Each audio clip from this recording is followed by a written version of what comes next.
Ladies and gentlemen, welcome to Kumbh Nagri Prayagraj.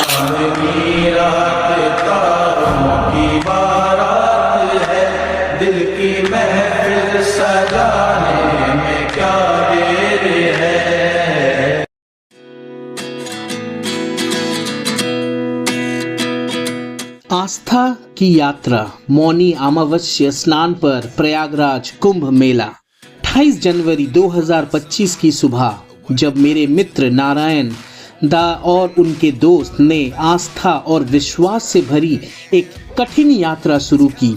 उन्होंने Howrah station से सुबह 8 बजे पूर्वा एक्सप्रेस पकड़ी।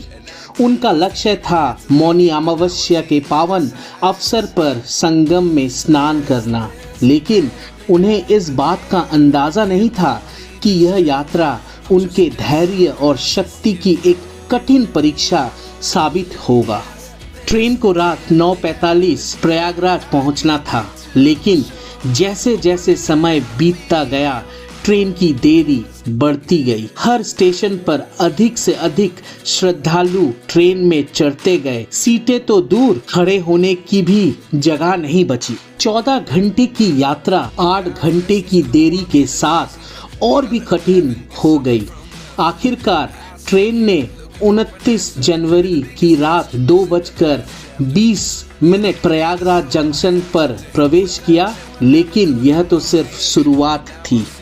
प्रयागराज जंक्शन पर उतरने के बाद मेरे मित्र को संगम घाट तक पहुंचने के लिए 13 किलोमीटर पैदल चलना पड़ा। सड़कों पर वाहनों का कोई स्थान नहीं था और हर ओर श्रद्धालुओं की भीड़ उमड़ी हुई थी।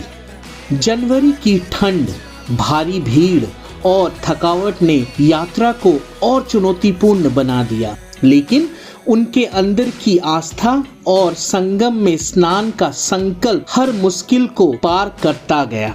मौनी अमावस्या की पावन रात संगम में डुबकी लगाने के लिए देश भर से आए 8 करोड़ से ज़्यादा श्रद्धालु प्रयागराज की धरती पर उमड़ पड़े थे। मेरे मित्र की उन भक्तों में से एक थे जो स्टेशन से संगम तक 12 किलोमीटर से ज़्यादा की दूरी पैदल चलकर तय कर रहे थे। यह यात्रा न केवल आस्था का प्रतीक था, बल्कि धैर्य और समर्पण की परीक्षा भी थी। स्टेशन से बाहर कदम रखते ही उन्हें सैकड़ों भक्तों का विशाल सैलाब नजर आया। हर ओर बस लोगों की भीड़ थी, वाहनों के लिए कोई जगह नहीं थी। इस पवित्र यात्रा का पूरा करने के लिए उन्हें अपने कदमों पर भरोसा करना था।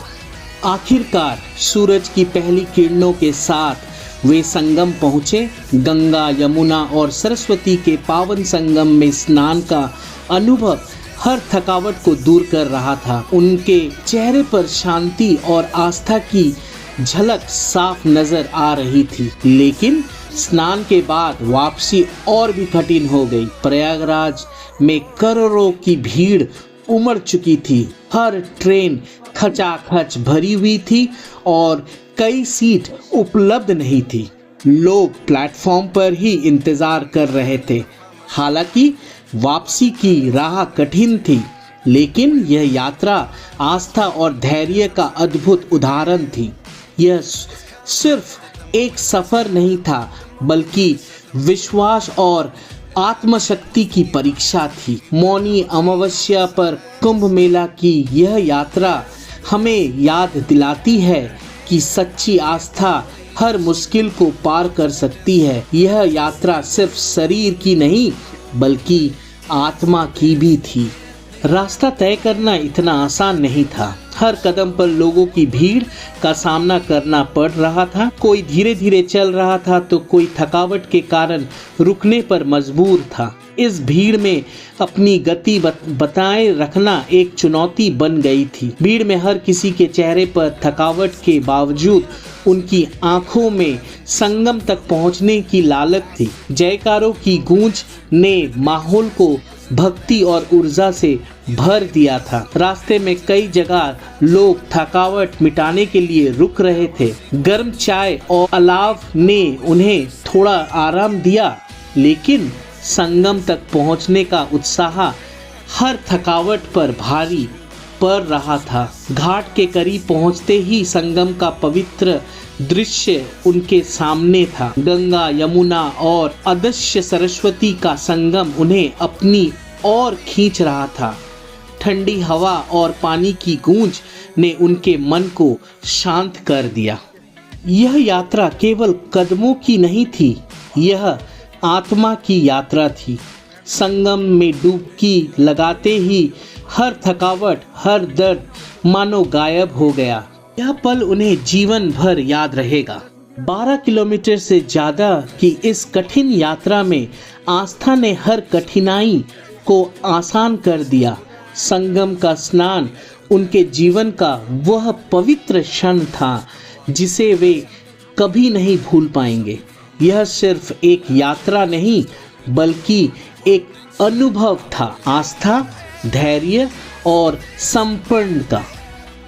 संगम के स्नान के बाद वापस लौटने की यात्रा आसान नहीं थी। भीड़ का वही विशाल सैलाब, हर कोई अपने गंतव्य की ओर बढ़ने के लिए संघर्ष कर रहा था। मेरे मित्र को भी प्रयागराज से मुगलसराय जंक्शन तक पहुंचने के लिए कड़ा संघर्ष करना पड़ा, जहां से उनकी ट्रेन छूटनी थी। प्रयागराज से मुगलसराय तक का सफ़र भी किसी परीक्षा से कम नहीं था।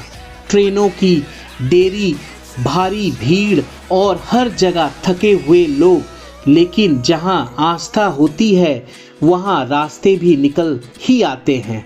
कठिनाइयों के बावजूद भगवान की कृपा से उन्होंने समय पर जंक्शन पहुंचने का रास्ता ढूंढ लिया। मुगलसराय जंक्शन पर भी वही हाल था। ट्रेन लेट थी, सीटें उपलब्ध नहीं थी और डिब्बे में खड़े होने तक की जगह नहीं बची थी। लेकिन आस्था और धैर्य के साथ उन्होंने हर चुनौती का सामना किया। यह यात्रा सिर्फ एक स्नान की नहीं थी बल्कि एक ऐसी सीख थी जो जीवन भर साथ रहेगा। जहां भगवान है वहां रास्ते भी खुद ब खुद बन जाते हैं। धन्यवाद दोस्तों मेरा वीडियो देखने के लिए। अगर आप भी इस बार प्रयागराज गए थे और संगम में स्नान किया तो अपने अनुभव नीचे कमेंट में ज़रूर साझा करें। तब तक के लिए जय भारत।